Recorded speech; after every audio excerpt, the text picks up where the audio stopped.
Hello guys and welcome to Motorbeam. We are here to take a first look at the Tata Motors Evision, which is right behind me. This is the latest car that Tata showcased at the Geneva Motor Show. So let's take a quick look at the car.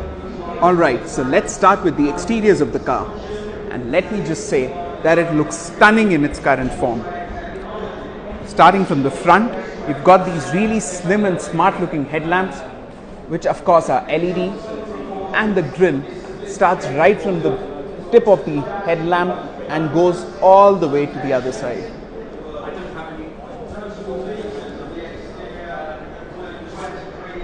It's got these amazing and huge alloy wheels, which I'm sure are just for the show car, and the actual car would come with smaller wheels, which are definitely more practical for our roads.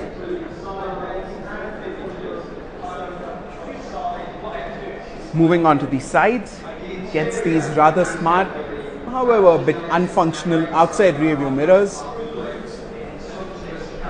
and the grab handles draw inspiration from JLR vehicles like the Velar and others.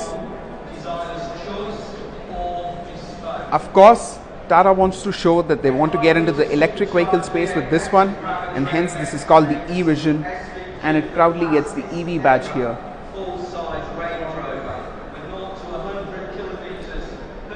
At the rear, you again have slim looking tail lights and a rear diffuser.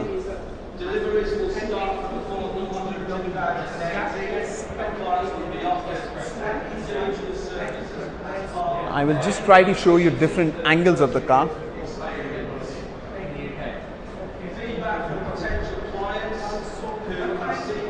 The car here on display gets a glass roof.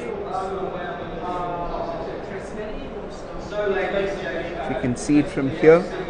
It's a full glass panoramic roof, and the interiors look rather interesting too. And just like that, we are inside the car now. The interiors are unlike any Tata ever seen before and draw huge inspiration from JLR products and even Volvo because of their minimalist nature.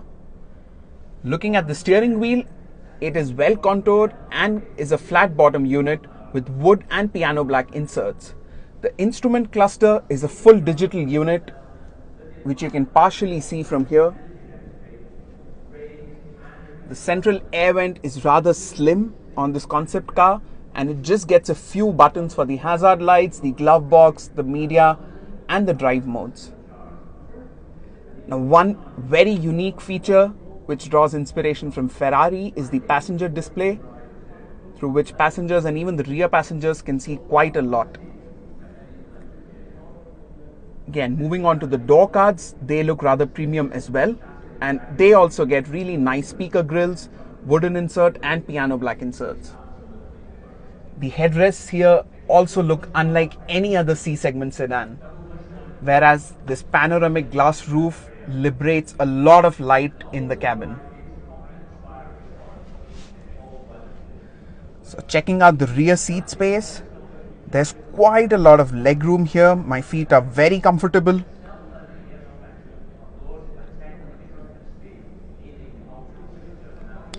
And there's an interesting central armrest as well, which seems to have space for rear seat controls, which may be added at a later stage. Again, a look at the rear door panels. And an interesting bit of detail here in the seatbelt clip.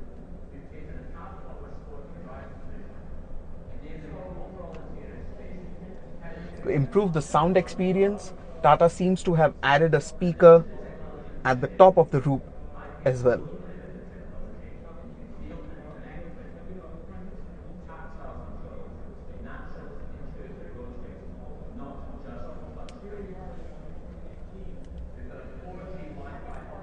Gets a frameless rear view mirror.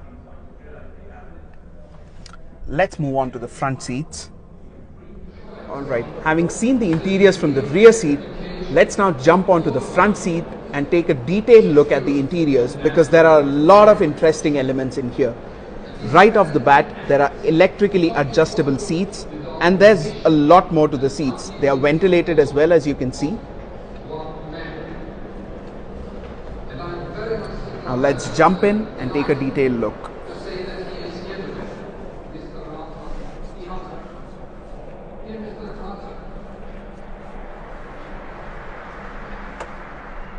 So here is the instrument cluster in a lot more detail.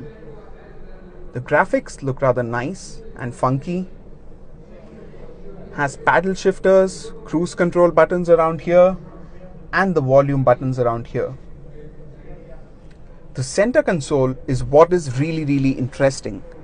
So what Tata has done is that they've moved all the controls that you normally don't use way too often onto this nice screen, just like Volvo. So the seats get massage function, the aircon controls are in the screen, and all the media controls are of course on the screen as well. The vents, now the vents are rather interesting too. They're not the conventional vents, and they are based on the Dyson principle, which a lot of you would have studied in physics. The secondary display, you may be curious what all does it do. So it can show you all the information that you don't normally need while driving. So it can show you the navigation details if the passengers want to take a look at it and guide you.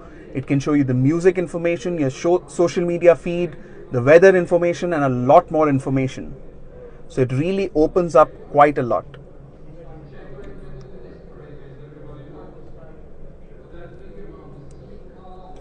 The wood here looks really rather premium. Now the sound system, I've been told, is a really high-end system that has been developed by Tata with the help of some experts.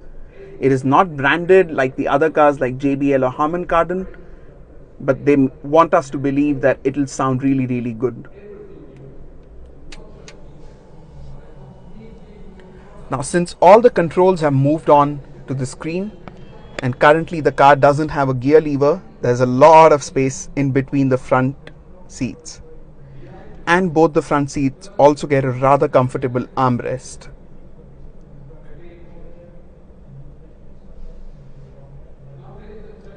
So guys, that is all about the interiors.